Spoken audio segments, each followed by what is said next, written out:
Deus vai edificar bastante a vida de vocês, porque Ele vai trazer algo no profundo daquilo que a palavra nos ensina, daquilo que o Senhor tem como graça e como ensino. Nós vamos hoje entender o significado da palavra ensino, de onde ela vem nas Escrituras.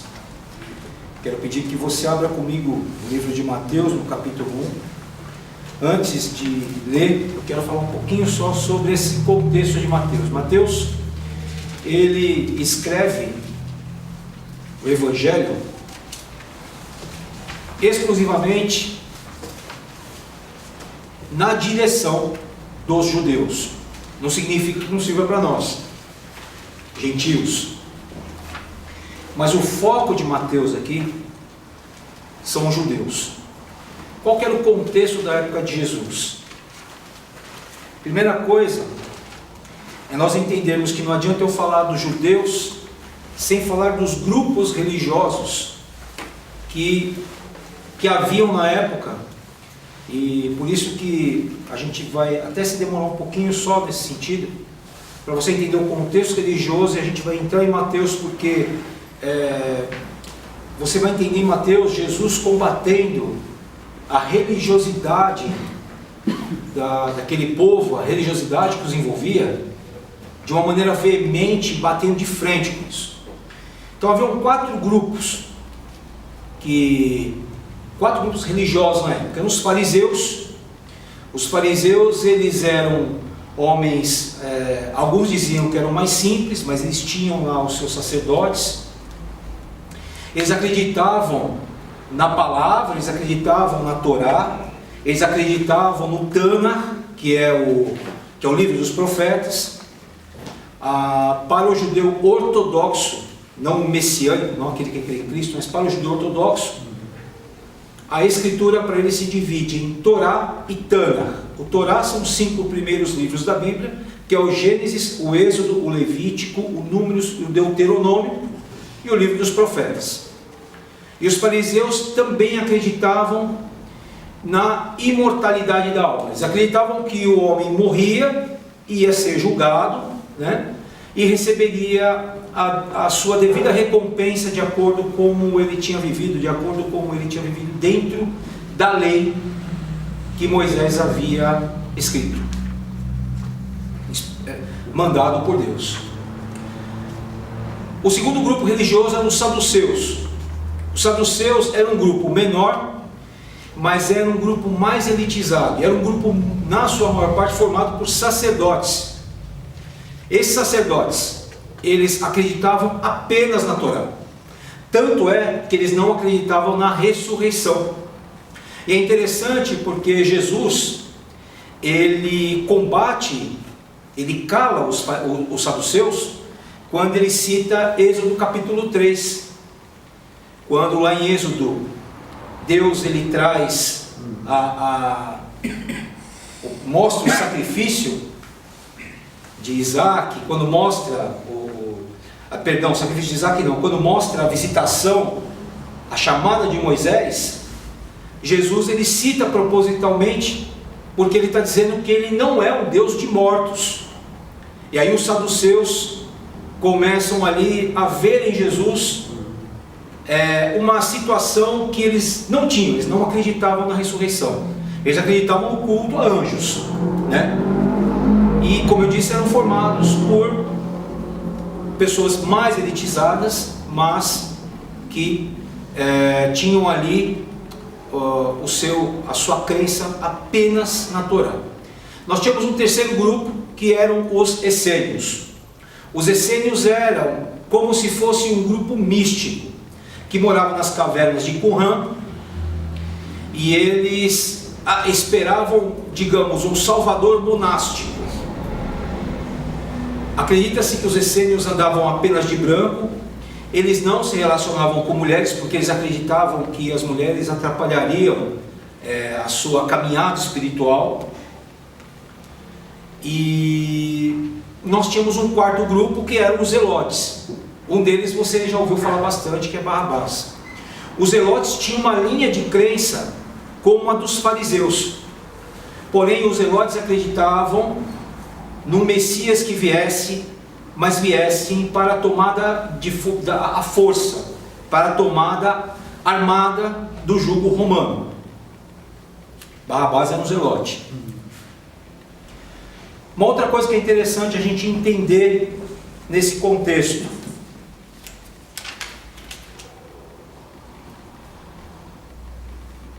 Você vai ver que o livro de Mateus ele vai começar falando de uma genealogia. Por quê?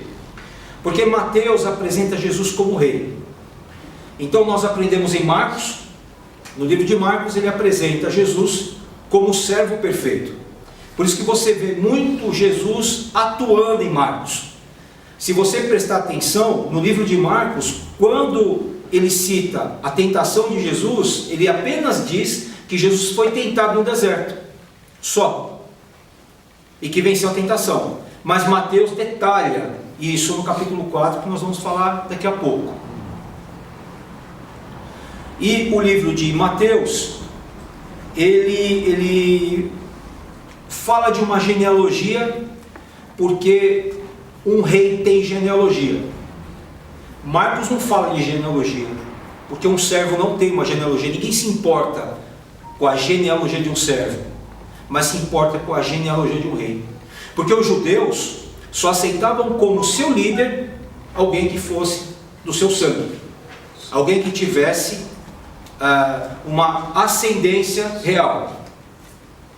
Por isso que Mateus apresenta Jesus como rei, Marcos apresenta Jesus como um servo perfeito, Lucas vai apresentar Jesus como homem perfeito. Por isso que você vai ver no livro de Lucas, no capítulo 3, que existe a genealogia de Jesus, uma genealogia humana.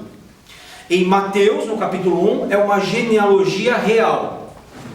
Começa em Abraão, passa por Davi, até Jesus. Começa de lá de trás para cá.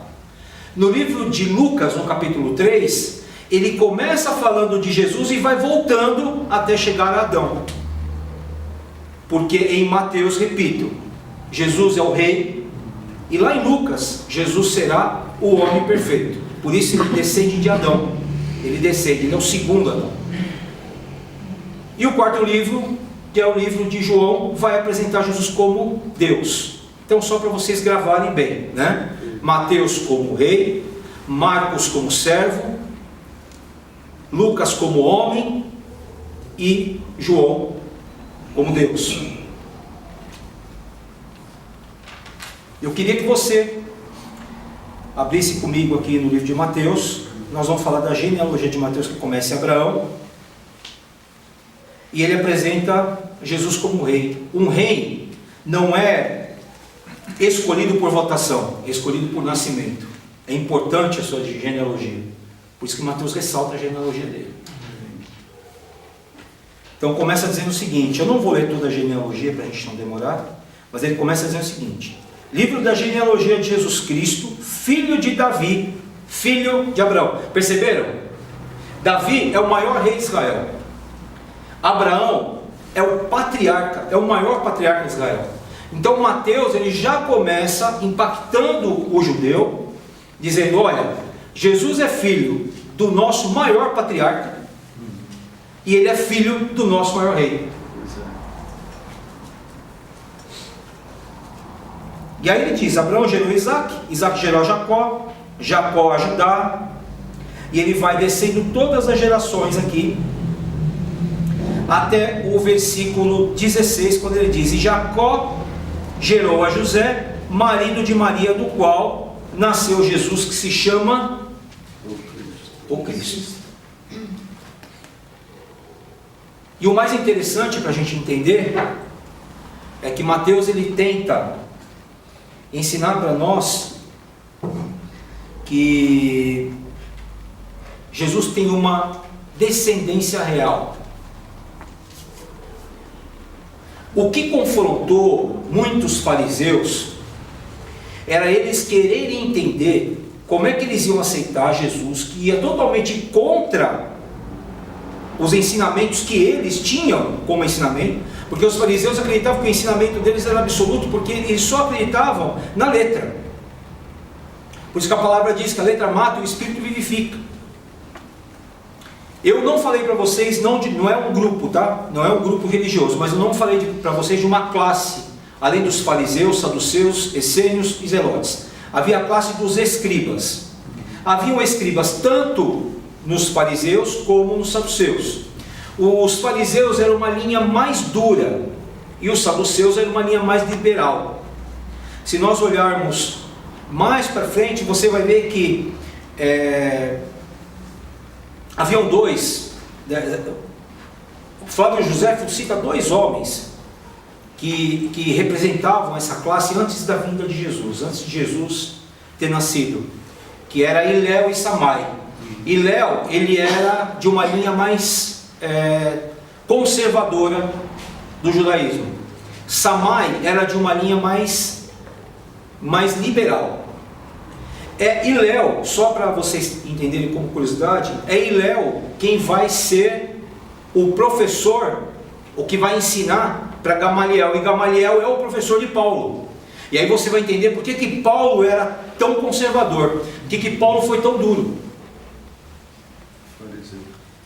Exatamente, porque era fariseu. E a palavra fariseu, ela significa separado, porque eles se consideravam os senhores mais, digamos, santos, consagrados da lei.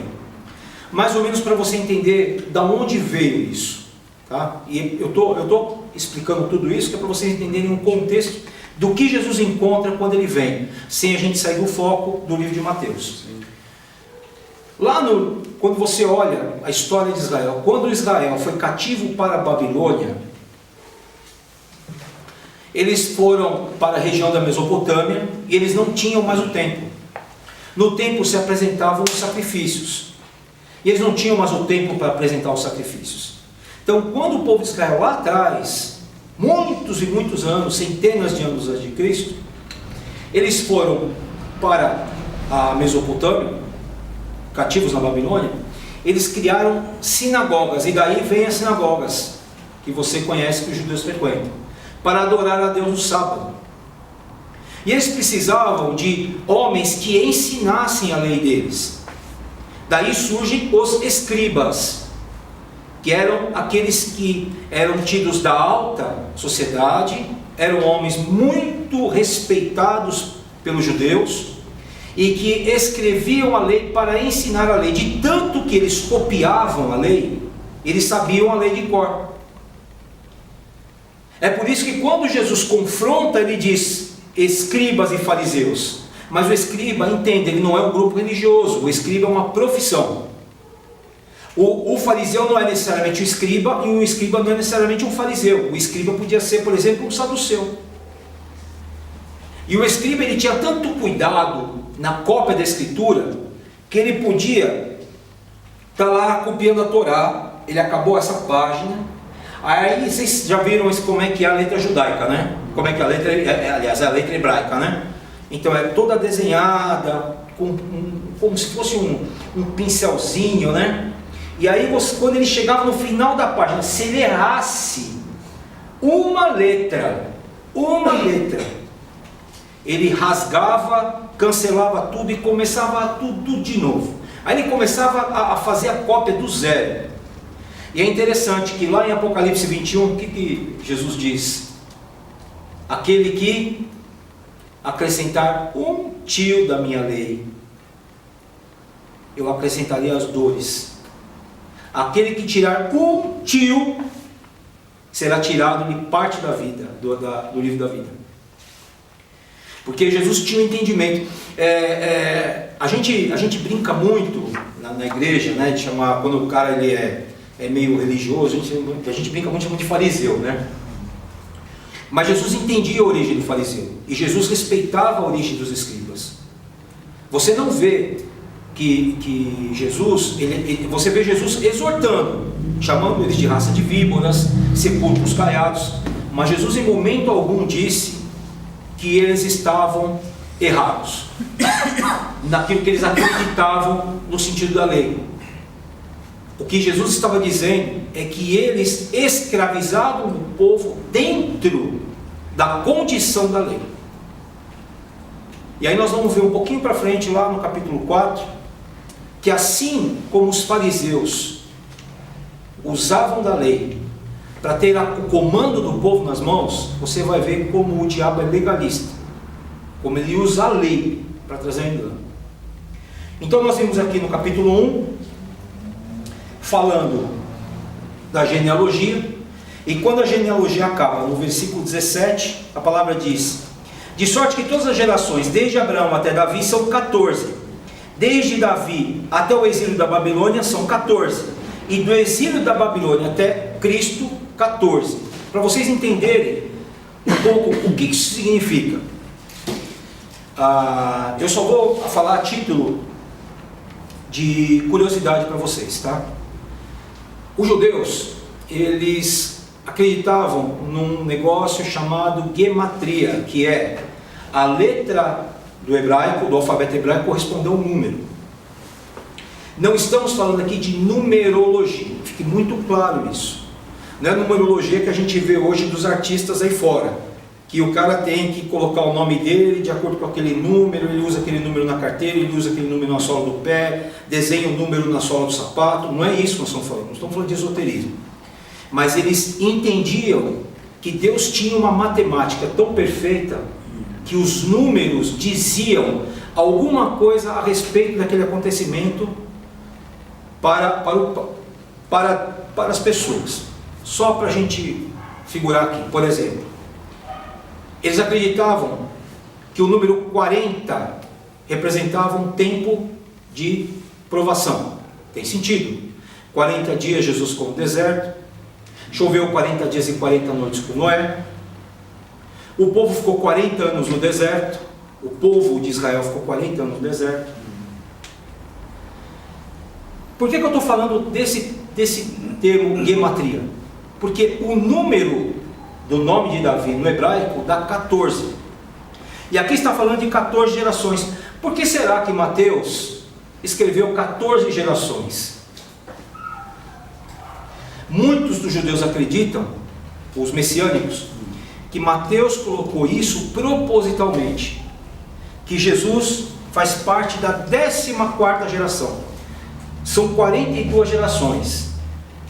Jesus faz parte da terceira parte da geração, que tem 14 gerações, ele está na 14ª. É como se dissesse, é como se Davi, no nome de Davi, Deus estivesse dizendo o seguinte: Jesus é o fim da lei, é o fim daquilo que vocês estão buscando.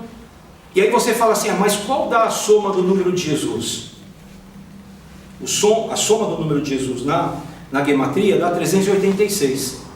Se você somar 386 de Jesus mais 14 de Davi, dá o número 400.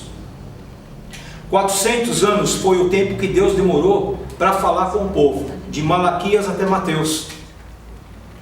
Foram 400 anos. 400 no alfabeto hebraico é o Tav, é a letra Tav, que tem a forma de uma cruz. 400 foram os anos de escravidão do povo de Israel no Egito. Então, de repente, eu não estou aqui novamente, eu não estou falando de numerologia, eu não estou dizendo que agora você tem que ser a caça às bruxas fazendo conta na Bíblia dos números, não é isso. Mas é para você entender qual era, talvez, aqui, o que eu estou falando para você é baseado em crenças de judeus, principalmente os messiânicos. Por isso que os judeus messiânicos, quando eles se convertem a Cristo, eles se convertem de um jeito que você desacredita.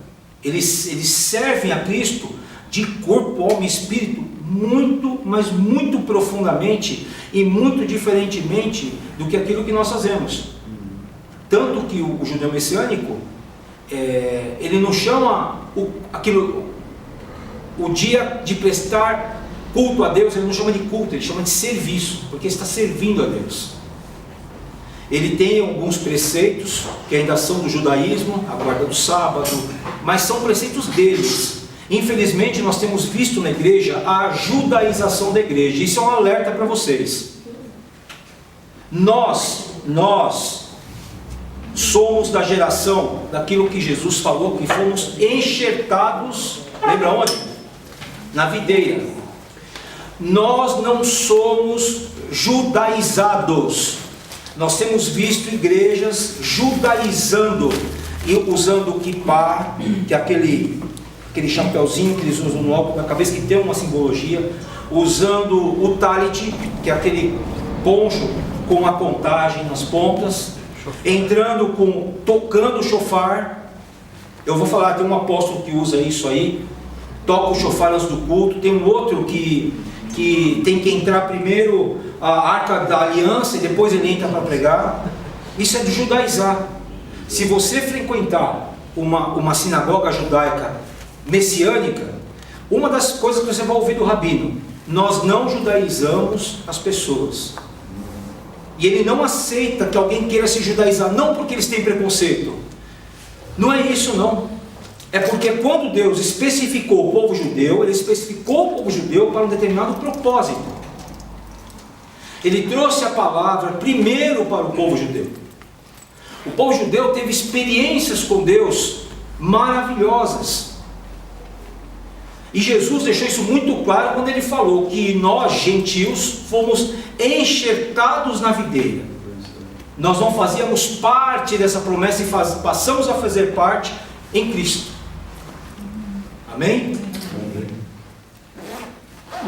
Capítulo 18, no versículo 18 em diante, vai falar do nascimento de Jesus.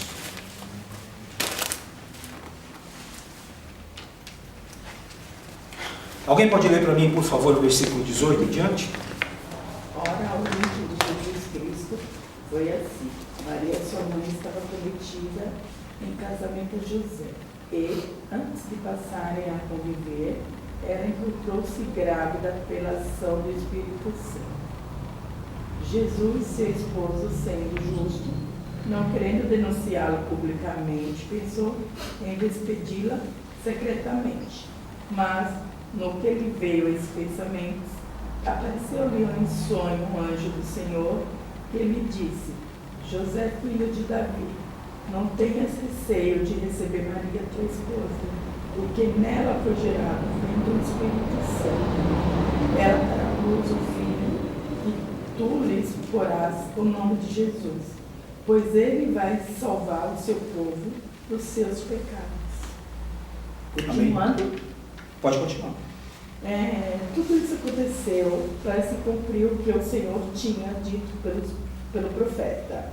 Eis que a virgem ficará grávida e dará à luz um filho. Ele será chamado pelo nome de Emanuel, que significa Deus conosco. Quando acordou, José fez conforme o anjo do Senhor tinha mandado e a acolheu, sua esposa. E não teve relações com ela até o dia em que deu à luz o filho, ao qual ele pôs o nome de Jesus. Amém. Alguém, por favor, não saindo daqui, pode abrir para mim no Salmo 89, versículo 20.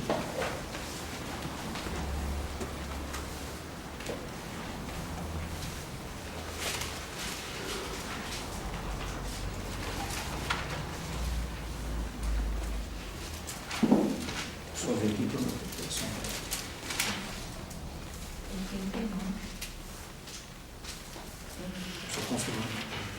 Encobriu meu servo Davi, ungiu com o meu óleo sagrado. Amém. O que isso significa, gente? Quando Mateus ele fala, ele está falando primeiro de um rei que nasceu, descendente de Davi, veio como um homem, porque ele nasceu de uma mulher normal, porém, ele diz aqui que ele foi concebido por quem? Pelo Espírito Santo. Então, o que Mateus está querendo dizer aqui? Ele está falando do pacto davídico, onde Davi já havia dito que ele teria na linha sucessória dele um rei humano, mas ao mesmo tempo este rei, ele é de descendência de Deus. Então, Mateus fala na genealogia, no capítulo 1, a sua descendência real, em Maria, a sua descendência humana, e em Maria também a sua descendência espiritual, a sua descendência. Ele é filho do Deus vivo. Por isso que no final diz o seguinte: contudo não conheceu, José não a conheceu enquanto ela não deu à luz. O termo conhecer aqui, no hebraico, ele tem a ver diretamente com a intimidade do casal. Eles não haviam tido relações. Ela era realmente virgem até o momento em que Jesus nasceu. E isso quebra também um pouco daquilo que a gente tem conversado há uns tempos atrás, né? Que a gente respeita e a gente vê aquilo que Deus viu, a graça na pessoa de Maria. Mas a palavra aqui é muito clara. José não a conheceu enquanto ela não deu à luz. A palavra não diz que ele não a conheceu e permaneceu sem ter nada com ela. Tanto que Jesus teve irmãos. Então a virgem concebeu o filho. E Maria é de uma linha sucessória de Davi. Quando você olhar a genealogia de Davi até Jesus, você vai ver lá o nome de Maria. Então, repetindo, ele é um rei por merecimento, porque ele é descendente de Davi. Ele é filho de Maria, ele é humano, concebido no Espírito Santo, filho de Deus. Amém? Vocês têm alguma dúvida até aqui? Glória a Deus. Uma coisa que é interessante, que eu esqueci de dizer para vocês, é que na gematria judaica, o número 4, olha só isso, hein? Eu não falei que dá 400 a soma do nome de Davi, que é 14, com o nome de Jesus, que é 386. 386 é 14 e dá 400. Na gematria hebraica, o 4 é um número especial das leis e costumes judaicos, número 4. E o número 100, para o judeu, na gematria, é o patamar do mais alto nível intelectual, espiritual e emocional. 4 vezes 100, 400. Por isso que quando o judeu messiânico, né, quando ele conhece a Cristo e se torna messiânico, quando ele começa a ver a gematria, mais uma vez eu digo, não é nenhum tipo de esoterismo, ele começa a entender algumas coisas. E talvez, realmente, a intenção de Mateus foi essa. Como ele estava com foco nos judeus, ele talvez tenha realmente tentado dar esse recado. Olha os números, porque até os números, até a matemática de Deus mostra que Jesus não é só um rei humano. Ele é aquele que trouxe o reino sobre nós. Capítulo 2. Antes de iniciar o capítulo 2, eu também queria falar de mais um contexto da época de Jesus. Quando nós falamos de Herodes. Você vai ouvir falar de Herodes aqui, no mínimo 2 vezes. Você vai falar do Herodes quando Jesus nasceu e do Herodes quando Jesus começou seu ministério. Não é o mesmo Herodes. O Herodes de quando Jesus nasceu é grande. Você já vai entender porque eu estou dizendo isso. Quando Jesus começou seu ministério, o Herodes que reinava era Herodes Antipas, que era um dos filhos de Herodes o Grande. Por que eu estou dizendo isso? Porque no capítulo 2 vai falar do nascimento de Cristo. Então ele começa dizendo o seguinte: tendo nascido em Belém, da Judéia, em dias do rei Herodes, eis que vieram os magos do Oriente a Jerusalém e perguntavam: onde está o recém-nascido rei dos judeus? Porque vimos a sua estrela no Oriente e viemos para adorá-lo. Irmãos, em primeiro lugar, não eram 3 reis magos. Isso veio de uma tradição religiosa. Não se fala a quantidade de reis. Acredita-se sempre, se fala em 3 reis por causa da quantidade dos presentes, porque eles trouxeram ouro, incenso e mirra. Nós já vamos ver o significado disso agora, que é muito profundo e vai edificar muito a tua vida. Você vai começar a ter uma outra visão daquilo que foi, qual o poder do nascimento de Jesus. Por que o mundo espiritual, quando Jesus nasceu, ele foi mobilizado?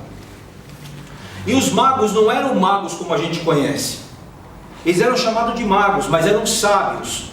Muitos eram conhecedores de astrologia e muitos eram conhecedores de astronomia. Por isso, e talvez eles tivessem algum mapa que os indicasse, que os avisasse que a estrela que apareceria no Oriente indicaria o nascimento do rei. Por isso que eles dizem assim: onde está o recém-nascido rei dos judeus?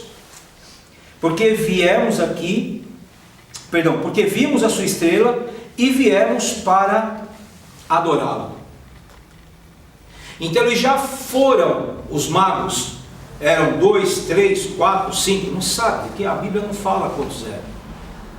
E foram levar presentes para Jesus. Mas a palavra continua dizendo o seguinte: tendo ouvido isso, alarmou-se o rei Herodes, e com ele toda Jerusalém.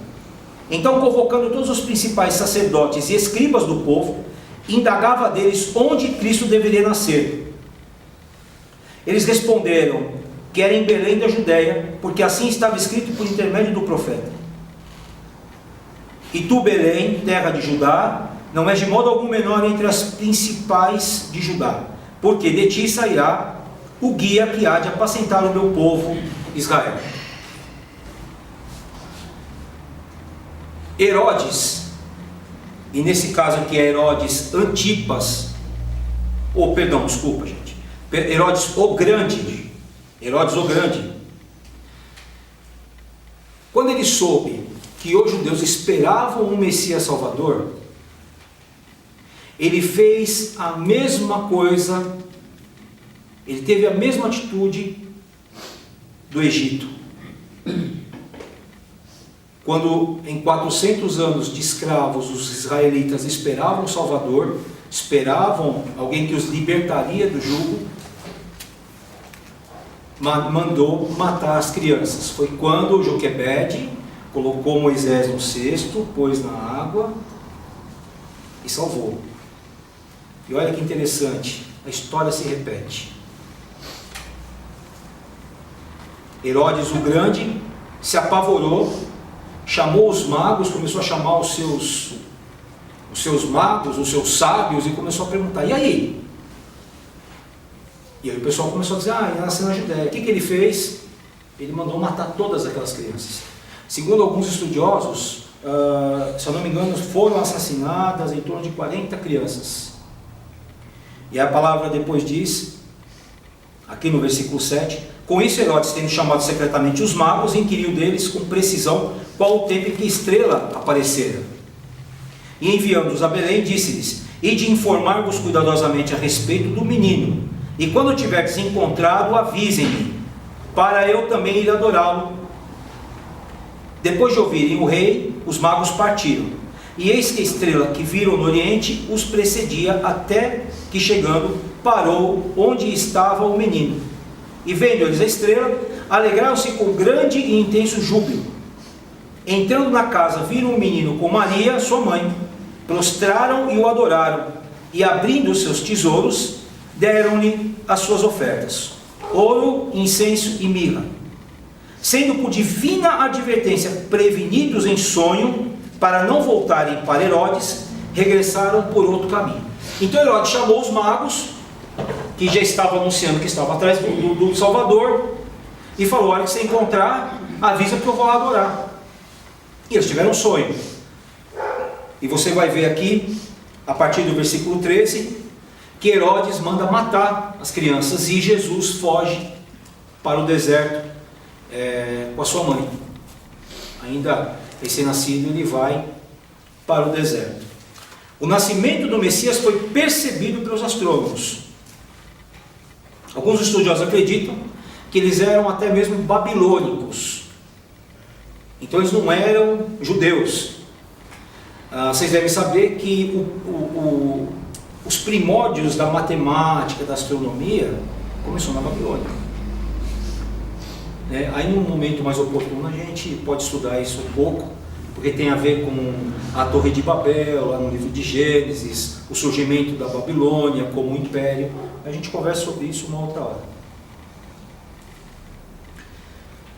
Eles trouxeram 3 presentes. Primeiro trouxeram o ouro. Qual o significado do ouro? O ouro reconhece a divindade de Jesus. Reconhece ele como rei.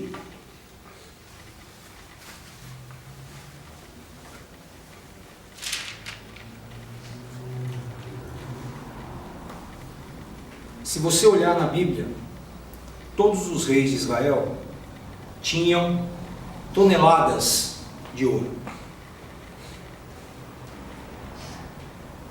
Outro dia o bispo estava pregando sobre isso, na construção do templo. Não se calcula, eu tinha ouvido falar em torno de $1 trilhão, né, em ouro, prata e bronze para se construir o templo de Jerusalém. Todos os reis tinham ouro. Então eles reconhecem a realeza, mas também reconhecem o ouro. Deus é o Criador de todas as coisas. Ele criou o ouro. Tanto que, é o que a gente ouviu no domingo, Adão era um ourives, né? Deus criou o ouro. Então ele vai lá e recebe e dão de presente o ouro para Cristo. O segundo presente que eles dão é o incenso. O que representa o incenso? Jesus é o único mediador, o único intercessor. Ele é o sumo sacerdote. Vou pedir para que você abra comigo lá no livro de Hebreus. Se não me engano, capítulo 8, versículo 1. Leia para mim, por favor. Quem abriu? Hebreus, capítulo 8, versículo 1. Ora, a suma do que temos dito é que temos um sumo sacerdote, tal que está assentado nos céus, à destra do trono da majestade. Alguém pode, por favor, abrir para mim 1 Timóteo, capítulo 2, versículo 5?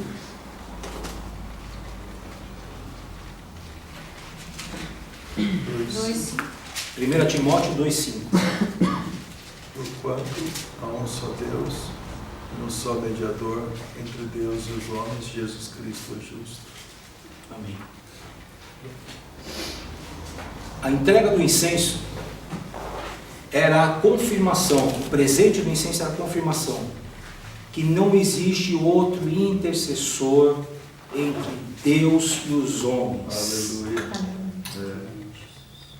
E é por isso que os fariseus ficaram tão... E aí eu vou falar uma coisa para vocês aqui, que também, né, eu aprendi com o povo judeu. Por que os fariseus, eles ficaram assim indignados quando Jesus disse: eu sou o caminho, a verdade e a vida? Primeiro porque Jesus disse eu sou. Um judeu nunca diz eu sou, porque eu sou é o nome sagrado de Deus. Se você olhar lá em Êxodo, capítulo 3 e 4, quando Moisés fala: quem, Senhor, eu falo que está me enviando? O Senhor disse assim: diga apenas que o eu sou te enviou. Eu sou, porque Ele é o eterno. E o judeu chama de eterno. É por isso que até hoje eu tenho o costume de falar o eterno, ou às vezes eu escrevo alguma coisa o eterno, porque Ele é eterno, Ele não é um Deus qualquer, Ele é o eterno, é o único. Ele não é um Deus infinito, como muitos falam. Ele é o Deus eterno. Infinito tem um início, mas Ele é o eterno, não existe início para a eternidade, não existe início para o eterno. Ele é o ser não criado. Ele é o Senhor de todas as coisas. Ele é o Criador da existência. Por isso que eu falo muitas vezes, Ele não existe, Ele não pode existir dentro de uma existência que Ele criou. Essa é a essência do ensinamento. Ele não pode existir dentro da essência que Ele mesmo criou. da existência que ele não criou. Por isso que ele é. Então o judeu não fala eu sou. E aí ele diz, eu sou o caminho, a verdade e a vida. No hebraico, nas letras do hebraico, a palavra verdade é o emet. É a palavra emet.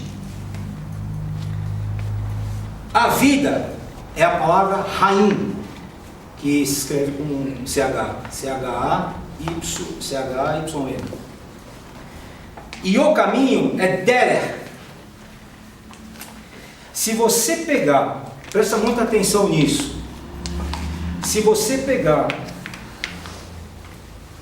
as iniciais de Emet, a letra E, se você pegar, que é a verdade, se você pegar as iniciais da palavra Haim, que é o CH, que é vida, e se você pegar a letra D de Der, o caminho, você vai formar a palavra Errad.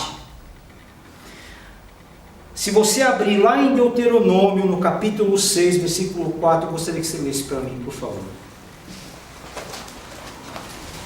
Olha a profundidade disso.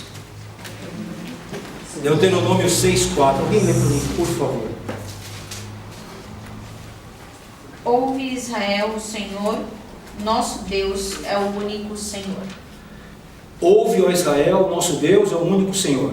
Em hebraico isso quer dizer Shema Israel, Adonai Eloheinu, Adonai Echad, único. A palavra Echad é único. Quando Jesus diz eu sou o caminho, a verdade e a vida, ele diz eu sou Deus, o único. Aí isso criou uma polvorosa. Porque os fariseus, o que acontecia com os fariseus e os saduceus? Eles tinham três coisas para falar de Jesus. Porque eles viam Jesus operando milagres. Eles tinham três coisas para dizer a respeito de Jesus. Ou ele é de Deus, ou ele é um charlatão, ou ele cura em nome de Beelzebul. Se eles admitissem que ele era de Deus, o reinado deles caía. Eles tinham que admitir, não podiam. Se eles dissessem que era charlatão, também não colava. Porque um charlatão não ressuscita um morto. É por isso que quando você vê lá em João capítulo 11, ele ressuscitando Lázaro, a palavra de Deus é muito clara quando ela diz que eles saíram daquele velório e foram planejar matar Jesus. Porque eles falaram, agora o cara ressuscitou o morto. Mas tem que matar esse cara. Ou então, não servia as duas primeiras alternativas. Qual é a alternativa que eles escolheram? Ele expulsa demônios em nome de Beelzebul. Beelzebul era um demônio, era um deus dos filisteus na cidade de Ecrón. Você vai ver isso lá em 1 Reis. E Beelzebul significa senhor dos palácios. Mas os israelitas, para tirar uma onda com a palavra, eles fizeram Baal-Zebub. A palavra Baal-Zebub significa senhor das moscas. Então eles, para tirar uma onda, para fazer uma piada em cima dos deuses, dos filisteus, eles diziam, Baal-Zebub, não é Beelzebul. E Beelzebul era o chefe dos demônios. O que os religiosos começaram a fazer? Se a gente não pode dizer que ele é de Deus, e se ele não está praticando o charlatanismo, então a gente vai ter que dizer que ele é possuído por Beelzebul. E eles saíram espalhando isso por todas as cidades, por onde eles iam. É por isso, esse é um dos motivos pelos quais muitos judeus, descendentes de judeus até hoje, têm resistência a Jesus. Esse é um dos motivos, é para o teu conhecimento isso. Por isso que quando Jesus disse, eu sou o caminho, a verdade e a vida, os judeus entraram em polvorosa. Agora ele está dizendo que eles foram lá, eles devem ter sentado e falaram, peraí, vamos escrever isso no hebraico, para ver o que dá. Aí eles viram a palavra Echad. Shema Israel, Adonai Eloheinu, Adonai Echad. Único. Ouve Israel, Shema Israel, Adonai Eloheinu, o Senhor teu Deus. Adonai Eloheinu, Adonai Echad. Adonai Echad. É o único Deus. E até hoje eles oram assim, chamar. E até hoje eles oram o Shema. Vocês entendem agora o contexto daquilo que Jesus encontrou? Aliás, a gente vai ver um pouquinho mais para frente que ele vai encontrar lá para frente. Esse é o significado do incenso. E a mirra? A mirra é algo maravilhoso. A mirra era um óleo extraído de um arbusto que ele tem aproximadamente 3 metros de altura. E ele tem na Península Arábica, ali na região do Oriente Médio. A mirra, eles extraíam a mirra e ela tinha propriedades, acredite, olha só, medicinais, antisséptica, analgésica, anti-inflamatória e aromática. Mais ou menos em 1988, os arqueólogos encontraram mais ou menos 600 quilos de uma substância avermelhada, e eles descobriram que era a mirra. Eles usavam, os sacerdotes, na hora de apresentar o sacrifício no templo, quando faziam serviço no templo, eles misturavam o incenso com a mirra e formavam o aroma. E alguns escritos do Talmud, o Talmud é só um registro, é diferente da Torá, tá? O Talmud é um registro que os próprios sacerdotes faziam, tanto da sua história, da história do povo judeu, como das registro de leis, da ética, entre eles. Eles tinham muito esse cuidado. E no Talmud, os sacerdotes que escreviam, eles relatavam que quando se preparava o incenso, não havia nenhum inseto no templo. Os arqueólogos encontraram em 88 essa substância, começaram a fazer uns testes. Eles perceberam duas coisas interessantes. Que primeiro, o aroma, o cheiro, impregnou na roupa deles, impregnou no local e ficou por semanas. Não saía o cheiro. E eles perceberam uma coisa. Depois que eles começaram a fazer os testes com essa substância avermelhada, não apareceu absolutamente nenhum inseto. Todos os insetos desapareceram do local em que estava sendo feito o teste. A mirra é a substância da cura. Jesus é o Senhor da cura. Ele é o Senhor que cura. Porque aqui, como a irmã leu ali, no capítulo 1, lá no final do capítulo 1, diz assim: ele será chamado Jesus e vai salvar dos pecados. Ele veio nos curar das nossas dores. Ele veio nos curar das nossas feridas. A mirra nada mais é. E era uma substância avermelhada. Isso, irmãos, não é coincidência. E se você pega a mirra e mistura com incenso, você fazia a substância que perfumava, que aromatizava todo o templo. Amém? Amém. Para vocês só anotam, senão de repente não vai dar tempo. Anotem aí para vocês, se vocês puderem, Miqueias capítulo 5, versículo 2, para vocês lerem em casa. Miqueias 5, 2. Ele vai identificar ali que Jesus nasceu em Belém, confirmando a profecia.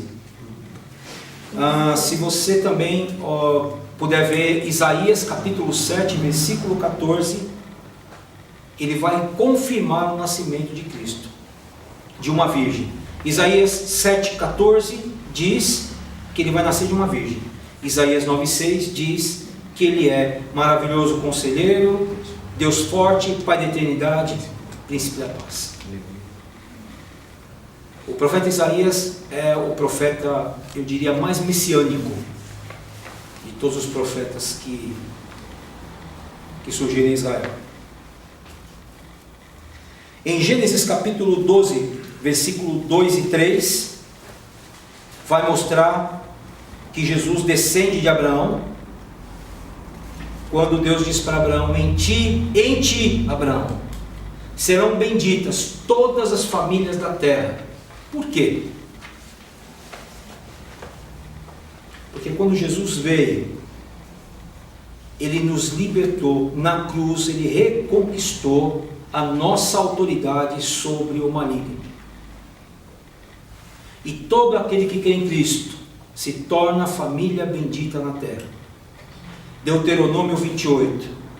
Bendito serás aonde colocar os teus pés, bendito serás aonde fores, bendita será a tua sementeira, bendita será onde você colocar as tuas mãos. Amém? No Salmo 89, versículos 3 e 4, fala ali uma profecia sobre que ele é descendente de Davi.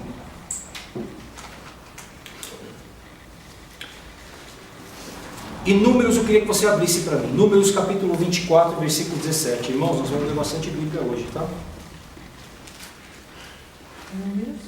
Números 24, 17. Olha o que diz aí.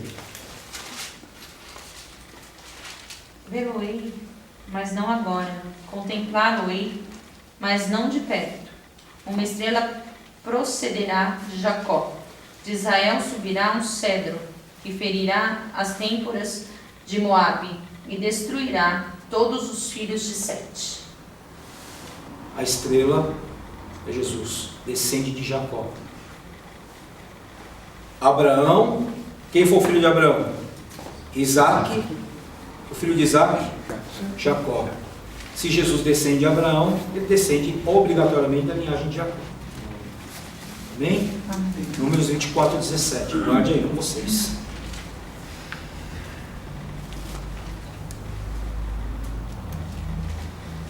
A palavra diz o seguinte, versículo 13. Tendo eles partido, eis que apareceu um anjo do Senhor a José em sonho e disse: dispõe-te, toma o menino e sua mãe e foge para o Egito e permanece lá até que eu avise, porque Herodes há de procurar o menino para o matar. Dispondo-se José, tomou de noite o menino e sua mãe e partiu para o Egito. E lá ficou até a morte de Herodes, para que se cumprisse o que fora dito pelo Senhor por intermédio do profeta: do Egito eu chamei o meu filho. Amém?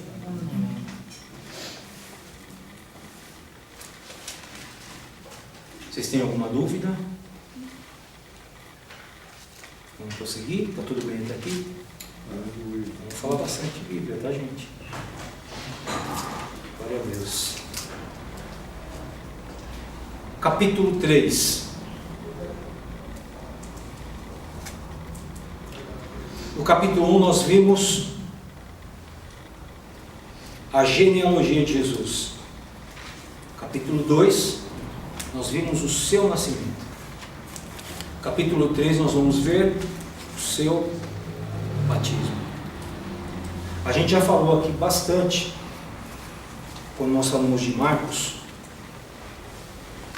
Eu queria só falar mais algumas coisas aqui.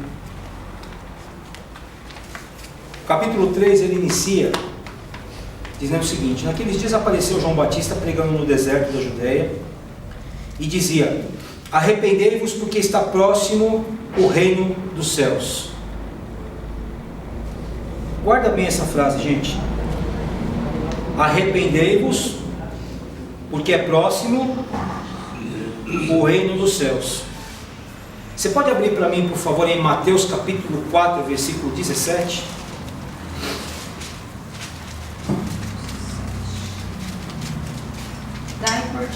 Daí por diante passou Jesus a pregar e dizer: arrependei-vos, porque está próximo o reino dos céus. O que vocês entendem disso? João Batista dizendo: arrependei-vos, porque é chegado o reino de Deus. E aí Jesus diz a mesma coisa. Por quê? Oi?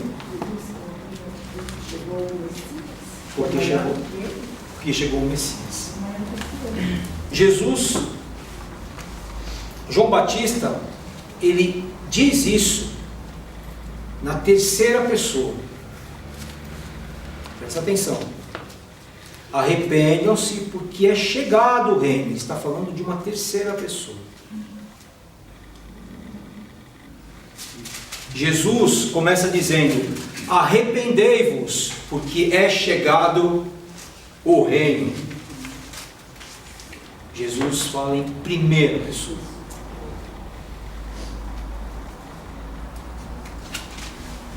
E eu queria que vocês guardassem uma lição importantíssima. Quando Moisés escreveu, quando Moisés trouxe as tábuas da lei, que Deus escreveu,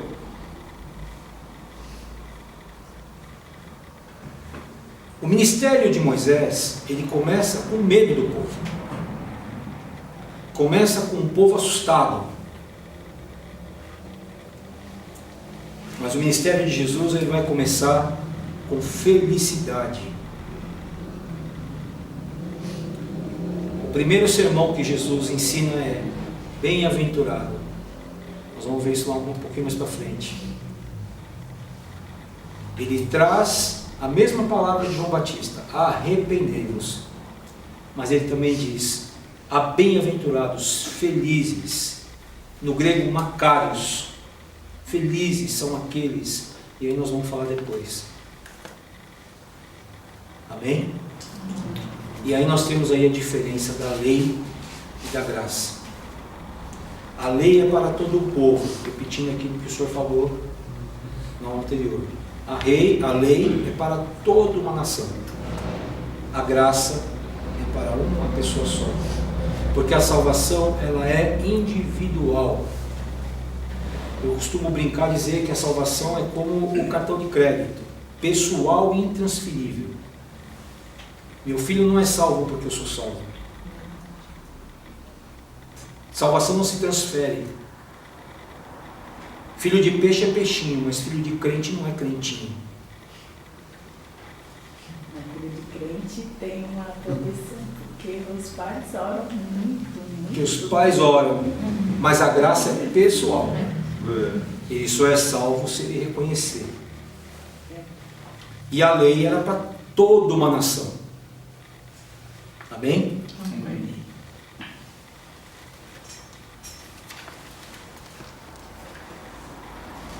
João batizava com água.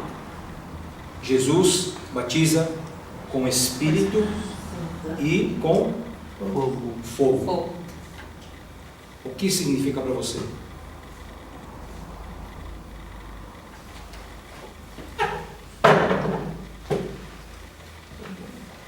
O que é batizar com Espírito e com fogo? O fogo cauteriza, né? Fogo cauteriza? O que mais? Vamos lá, gente. É a chama. O fogo? Ele limpa, Ele limpa, ele purifica. purifica. Sim. Acho que ele traz a chama.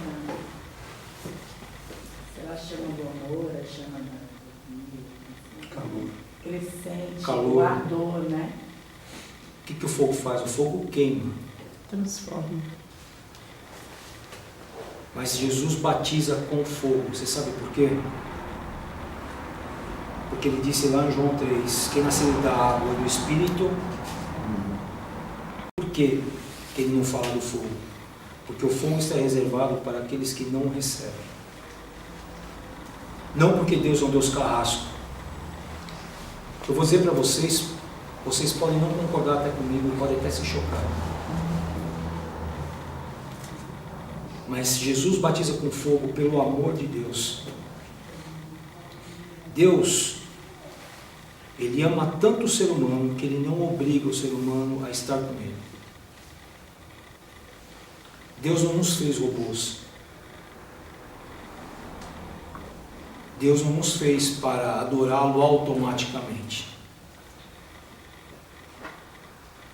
Deus, Ele nos fez com a obra das suas próprias mãos, para que nós o servíssemos pela nossa própria vontade. O diabo sempre vai querer fazer com que você tenha uma vida religiosa obrigatória. Você vai chegar no domingo, você vai sentir o peso de ir para a igreja. Você vai chegar no dia da aula, no dia do curso, você vai ter esse peso. E aí você não pode vir religiosamente, porque se você não vier, o bispo vai chamar a atenção, o pastor vai falar. Você tem que vir por amor a Deus. Ele te constituiu para isso. Ele te deu toda a liberdade de você escolher. Ele conhece teu coração, cara. Se você não se sente bem de vir na igreja no domingo, de verdade, não vá. Não venha por obrigação. Não vá a um culto por obrigação, meus amados. Não é isso que Ele quer. Ele batizou você com água. Quem é nascido da água e do Espírito é renascido. Você não foi feito para o fogo. Deus não criou o homem para o homem ir para o inferno. Deus apenas deu uma opção de um lugar em que ele não está. O céu só é céu porque Deus está lá, meus irmãos. Porque se Deus não estivesse, seria inferno. O único local espiritual da existência em que Deus não está é o inferno. O local espiritual onde Deus não está, Deus não habita, é o inferno. O céu só é céu porque Deus está lá, meu irmão. Ele quer te levar para uma comunhão com Ele. Deus é um Deus relacional. Aleluia. Aleluia. Ele é um Deus relacional. Ele quer ter um relacionamento íntimo. Essa tarde eu tive uma experiência com Deus, eu estava compartilhando com ele. Eu tive uma experiência com Deus assim que foi, gente, foi maravilhosa. Foi maravilhosa, assim. Estava preocupado com uma situação e de repente Deus assim, fez uma visitação para mim no carro e começou a falar algumas coisas no meu coração e ali, sabe, eu quero falar para você, Deus ele quer ter uma relação com você, de pai para filho. Por isso que Ele te deu liberdade de escolha. Venha, venha, venha. O Salmo diz o seguinte: é na comunhão dos irmãos que Ele ordena a sua bênção. Venha para a casa do Senhor, mas venha ardendo, para ser alimentado pela palavra, para estar na nossa comunhão aqui, para estar com a gente. É tão gostoso aqui. É aquilo que eu falei no começo. A igreja é a extensão da família. Você não gosta de ir na casa da tua família? Então vem aqui, cara. Vem aqui. Gostoso demais, gente. Venha o teu reino. Venha. Feita a tua vontade. Venha o teu reino. Seja feita a tua vontade. A vontade dele é que nós estejamos juntos. Amém? Quem pode abrir ali para mim? Quem pode ler, perdão, para mim, o versículo 15? Capítulo 3? Oi? Do capítulo 3. No capítulo 3. Mas Jesus lhe respondeu: deixa por enquanto, porque assim nos convém cumprir toda a justiça. Então ele o admitiu. Amém? Fique do lado do que é justo. A mensagem do capítulo 3 para você é o seguinte: Ele é um Deus de justiça. Fique do lado do que é justo. Aleluia. Jesus veio para que se cumprisse a justiça sobre a minha vida e a tua. Aí lá no versículo 16 diz o seguinte: batizado Jesus saiu das águas, e eis que se lhe abriram os céus, e viu o Espírito de Deus descendo como pomba, vindo sobre ele. Na tradição judaica, tá, para você entender, não é que o Espírito Santo vem dentro de uma pomba. Ele vem descendo como pomba, ele repousa, ele pousa sobre Cristo. A palavra diz: e viu o Espírito Santo descendo como pomba, não descendo como uma pomba, em forma de pomba, não, descendo como pomba. Assim como um pombo ele pousa, o Espírito Santo veio e pousou sobre Cristo naquele momento. Esse foi um acontecimento extraordinário, porque assim que diante de uma multidão, o Espírito Santo pousou sobre Cristo como pomba, o versículo 17 diz: e eis uma voz do céu que dizia: este é meu Filho amado em quem eu me comprazo. Aqui está a triunidade. O Espírito Santo descendo sobre o Filho e o Pai declarando: eis aí o meu Filho amado, em quem eu me comprazo. Amém? E aí eu quero que você guarde bem essa frase: eis aí o meu Filho amado, em quem eu me comprazo. Nós vamos entrar no capítulo 4 agora. E o capítulo 4, nós vamos falar bastante dele aqui, tomara que dê tempo. No capítulo 4, nós vamos falar das 3 tentações de Jesus. Marcos apenas disse que ele sofreu a tentação, mas não fala das tentações, quais foram. E você vai entender muito bem por que eu pedi para você guardar essa frase. E eis que veio do céu uma voz que dizia: este é o meu Filho amado, em quem eu tenho prazer, em quem eu me comprazo. Logo que começa o capítulo 4, a palavra de Deus diz assim, alguém pode ler para mim, por favor? 4:1. Lê bem alto, por favor. A seguir, foi Jesus levado pelo Espírito ao deserto para ser tentado pelo diabo. 2. E depois de jejuar 40 dias e 40 noites, teve fome. Então o tentador, aproximando-se, lhe disse: se és filho de Deus, manda que estas pedras se transformem em pães. Para aí agora. Volta lá no versículo 17. Lê de novo.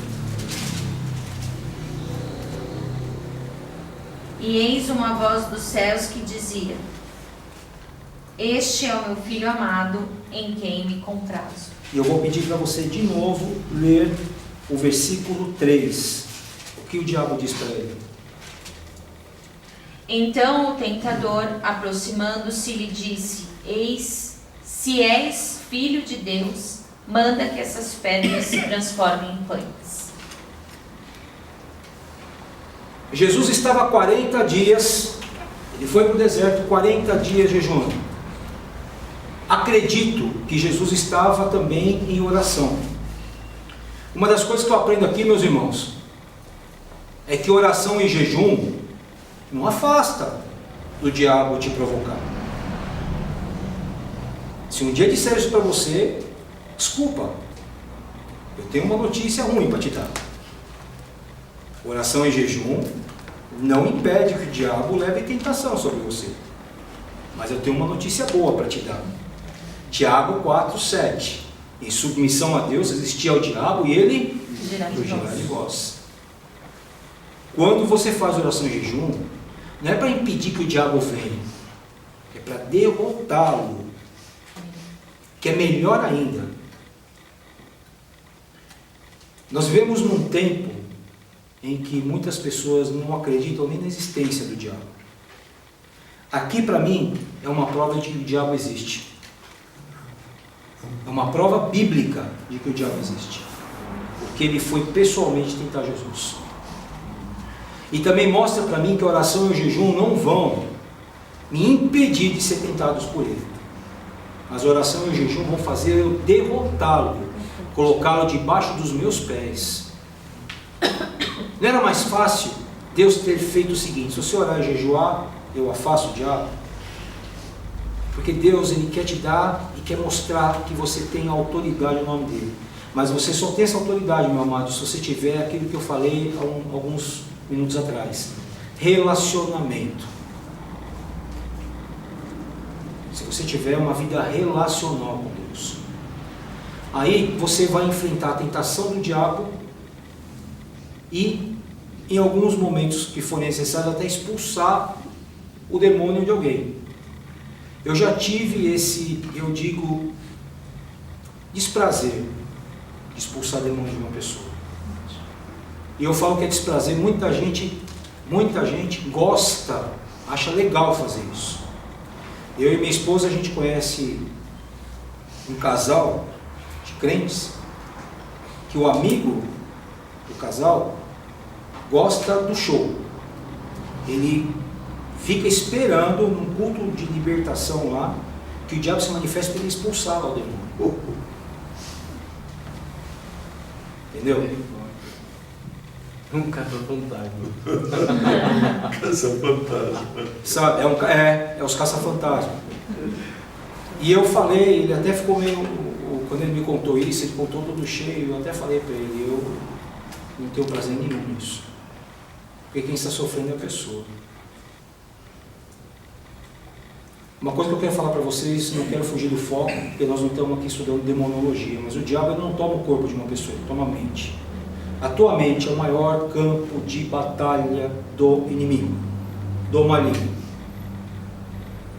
É através da tua mente que ele vai usar o teu corpo. Quando Satanás se aproxima aqui de Jesus, ele diz: se és filho de Deus, olha o que ele diz aqui. Por que eu pedi para a Juliane repetir: este é meu filho amado em quem me comprazo? Porque o diabo quis colocar em dúvida a filiação de Jesus diante de Deus. Satanás sempre vai querer colocar em dúvida a tua filiação diante de Deus. A primeira prova que nós vemos aqui é no campo material. Porque Jesus conhece, porque Satanás conhece o ponto forte, o ponto fraco das pessoas. Qual era o ponto fraco de Jesus naquele momento? Na sua humanidade, era a fome. Se você é filho de Deus, transforma as pedras em pães. E o que Jesus respondeu para ele? Eu vou colocar a resposta de Jesus, vou pedir que alguém abra em Deuteronômio capítulo 8, versículo 3 para mim.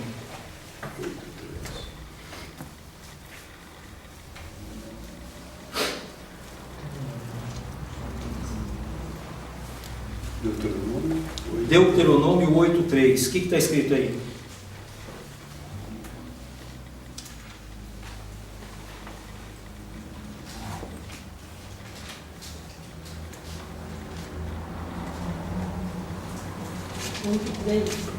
Muito 8:3. Posso ler? Pode ler. Ele te humilhou e te deixou ter fome e te sustentou com o maná, que tu não conhecias, nem teus pais o conheciam, para te dar a entender que não só de pão viverá o homem, mas de tudo que procede da boca do Senhor viverá o homem. Quando Satanás tentou Jesus, vendo que Jesus, na sua humanidade, o seu ponto fraco era a fome, Jesus respondeu para ele com a palavra: nem só de pão viverá o homem, mas de toda a palavra que procede do meu Pai. E agora presta atenção no que eu vou te falar, porque a segunda tentação de Cristo foi uma armadilha de Satanás. Por quê? Satanás conhece a palavra, irmãos. E aí ele vai usar a palavra. Então na cabeça de Satanás deve ter se passado pelo seguinte: ele usou a palavra. Então peraí que eu vou usar a palavra agora.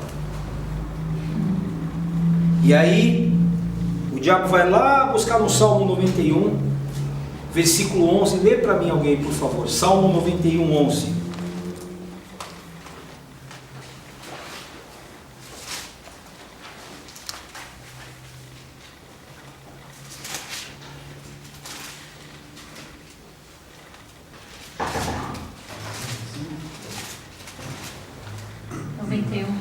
Salmo 91, 11. Porque aos anjos dará ordens a teu respeito, para te guardarem em todos os teus caminhos. Agora presta muita atenção. Quando o diabo falou aqui para Jesus, o Salmo 91, ele falou pela metade. Então, Jesus, atira-te do pináculo desse templo, porque a palavra diz que Satanás o levou ao pináculo do templo, e falou: atira-te, porque está escrito: dará ordem aos teus anjos a teu respeito. Ele não fala a passagem toda, porque a passagem toda diz: em todos os teus caminhos. Cuidado, meu irmão. Pois é. Satanás, ele te tenta com a palavra e ele mente, ele omite. Por isso que muita gente fala assim, eu não menti, eu omiti. Então você praticou a mentira do mesmo jeito, porque Satanás ele usa dessa artimanha. Satanás, gente, ele não criou nada. A única coisa que ele criou foi a mentira. A palavra de Deus diz que ele é o pai da mentira. Omitir é mentir do mesmo jeito. Ele omitiu a segunda parte aqui. Ele só falou, não está escrito? Pode pular daqui. É só você pular do pináculo. E ele dará ordem aos teus anjos ao teu respeito. Mas ele não falou o versículo todo. E aí, nós aprendemos que agora Satanás está tentando Jesus na arrogância, no orgulho. Primeiro ele foi no material, transforma as pedras em pães. Sabe o que Satanás está dizendo para Jesus? Não precisa passar por isso não. Não precisa passar por isso. Só você transformar as pedras em pães. Você não é filho de Deus? Ele coloca em jogo aquilo que Deus havia dito dos céus diante de uma multidão. Aí ele vai lá e tenta no material. Agora ele tenta na arrogância, no orgulho. Se atira do templo. Se atira do templo aqui, é só você dar ordem. Você não é Deus? Você não é o filho de Deus? E aí Jesus responde para ele, eu peço que alguém abra comigo aí, Deuteronômio capítulo 6, versículo 16, por favor.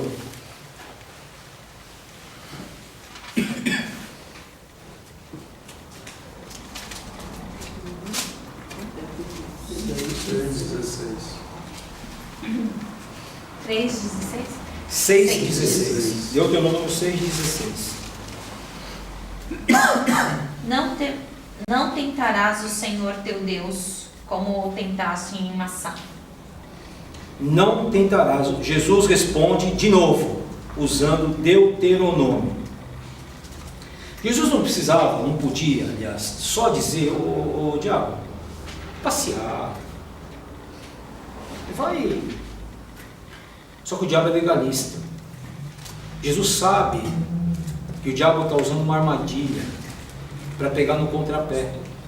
Ele é astuto. Como ele não, na primeira tentação, ele não usa a lei. Ele questiona a paternidade de Deus sobre Cristo. Mas na segunda tentação, como Cristo respondeu com Deuteronômio 8,3, então ele também usa agora a palavra para tentar. Sabe o que muitas vezes nós vemos? Infelizmente, em muitas igrejas, inclusive, líderes que usam a palavra para se beneficiar, cometem uma atitude satânica, demoníaca, e vou dizer para você aqui publicamente, diabólica. Você usar metade da palavra, texto fora de contexto é pretexto. Pretexto para roubar, pretexto para enganar, pretexto para ludibriar as pessoas. Está quebrado isso na nossa nação em nome de Jesus. Satanás, ele usou, como a Juliane estava vendo, ele usou a palavra quando ele disse assim, dará ordem aos teus anjos. Ele falou pela metade o texto. Nós vemos homens, líderes, dizendo, usando a mesma estratégia, usando um texto pela metade, para subjugar pessoas. Toma cuidado, meu irmão. Toma cuidado. Se você gosta, olha, eu não vou criticar ninguém, não vou falar de ninguém específico aqui. Mas assim, se você gosta de ouvir a palavra na TV, glória a Deus, mas comece a filtrar as pregações que você assiste na TV. Questione, eu vou dizer para você aqui, diante dessa câmera aqui, questione o que eu estou ensinando, questione o que o bispo pregar, olhe na Bíblia, confronte com a Bíblia. Nós não podemos pregar uma palavra. Prefira as pregações da TV e Laros. Prefira as pregações da TV e Laros, isso. Amém. Bem lembrado. Amém. Bem lembrado. Bem lembrado. Mas, mesmo assim, Sem nó. confronte o nosso ensino, as nossas ministrações com a palavra de Deus. Confronte. Não pode ter texto fora de contexto para convencer, para trazer um pretexto. Isso é maligno. O diabo já usou esse estratagema, isso não é novo. Ele já usou esse estratagema lá no deserto. Jamil, só um parênteses, é que as grandes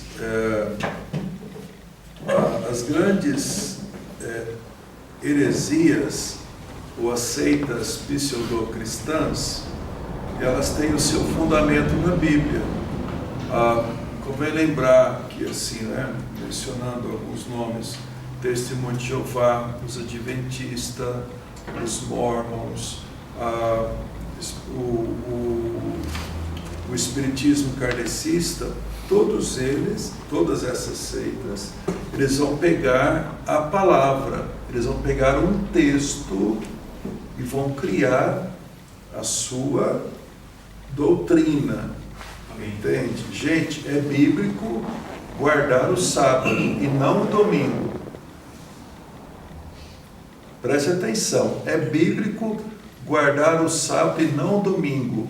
Só que guardar esse sábado é para uma nação, não era para todas as nações. O sábado é uma aliança entre Deus e um povo de Israel. E disse o Senhor aos filhos de Israel a respeito do sábado. Agora, o sábado como descanso existe antes de Israel. Era um dia para que a terra, o homem, descansasse e cultuasse a Deus. Aí não era mais um dia para uma expressão religiosa. Por isso que Jesus disse, o sábado foi feito para o homem e não o homem para o sábado. Então, mas alguém pegou esse texto, uma das palavras de Deus, no hebraico é Jeová. Então alguém pegou essa tradução, que nem é Jeová, é Javé, mas alguém pegou essa tradução, Jeová, e diz, vós sereis as testemunhas de Jeová. Então o certo é orar a Deus, Jeová? Não, Jesus ensinou o certo. Como Jesus ia ensinar o povo errado, ele ensinou o certo. E vós orareis assim, Pai nosso que estás no céu. Mas o ensino, pegando um versículo, certo? Criando, na mão do diabo, digamos assim, criou uma doutrina errada. Então, quando o diabo usa as escrituras, ele continua, como o professor falou, ele continua usando até hoje. As principais seitas do mundo nasceram por uma interpretação errada da Bíblia. Meias verdades, né? Meias verdades, como ele disse no decorrer da aula. Nós inclusive tem igrejas que são conhecidas como igrejas evangélicas, algumas denominações, que guardam o sábado. Eu, quando frequentei a sinagoga cristã de judeus messiânicos, o rabino era muito claro. Nós que somos gentios, nós que frequentávamos, ele deixava isso muito transparente e claro. Vocês não precisam guardar o sábado. O sábado é, como disse o bispo, é para uma nação, é específico para a nação de Israel. Então, o judeu messiânico, até hoje ele guarda o sábado. Aí você diz para ele, Jesus é o Senhor do sábado, mas ele guarda o sábado, é um preceito, é um costume, uma tradição que se deve ser respeitada. Né? Nós não temos que guardar o sábado. Amém, gente? Amém. Existem algumas igrejas que pregam isso. Tem inclusive uma apóstola, não vou falar o nome, mas tem vários hoje, que ela ressalta muito essa guarda do sábado. Só que, irmãos, você não pode praticar metade de uma tradição e não praticar a tradição. Desculpe. Você não pode simplesmente guardar o sábado e não ler a Torá. O judeu lê a Torá. não come carne de porco. É de jeito circuncidado. nenhum. Oi? É circuncidado. Quero ver o cara guardar o sábado e ir lá. E ser circuncidado. Não, É verdade, verdade, pastor. É. Verdade. Verdade. Quero ver o cara guardar o sábado e ir lá e É. Né? circuncidar. Então, se você segue um preceito da lei, você tem que seguir a lei toda. Faça a coisa do jeito correto, não de uma maneira religiosa. Professor, mas tem uma coisa interessante, né? É bom lembrar disso. Os judeus guardam essa questão do sábado, mas os judeus messiânicos, vamos lembrar bem, eles têm como fé guardar mesmo um dia para o Senhor. Então, quando eles pegam o dia para guardar o teu sábado, eles guardam mesmo, não ficam desapercebidos, vão correr para o shopping, não, eles separam um dia. Eu convivi com eles lá em Israel, com os messiânicos.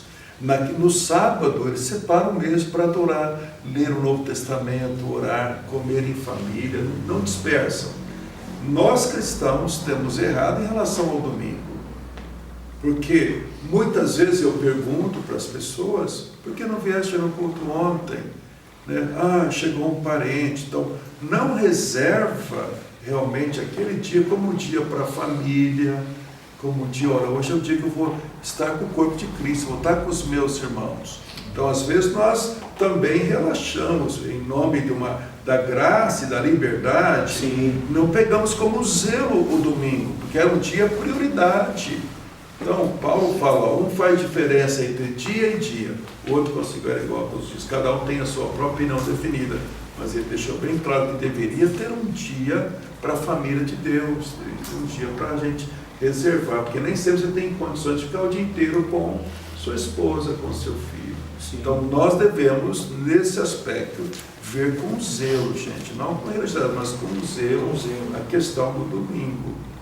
Né? Deus com zelo, não abrir mão de estar com os irmãos, de estar com a família. E chegou um parente, ótimo, então, estou com você o dia inteiro e tal, mas olha, eu posso te pedir, hoje à noite eu tenho que estar na igreja e tal. Né? Você não vai ser sem educação, mas você já ficou o dia inteiro com ele, então seja firme naquilo que é um princípio de vida, né? Espiritual. Convida, né, o parente para vir para a igreja também.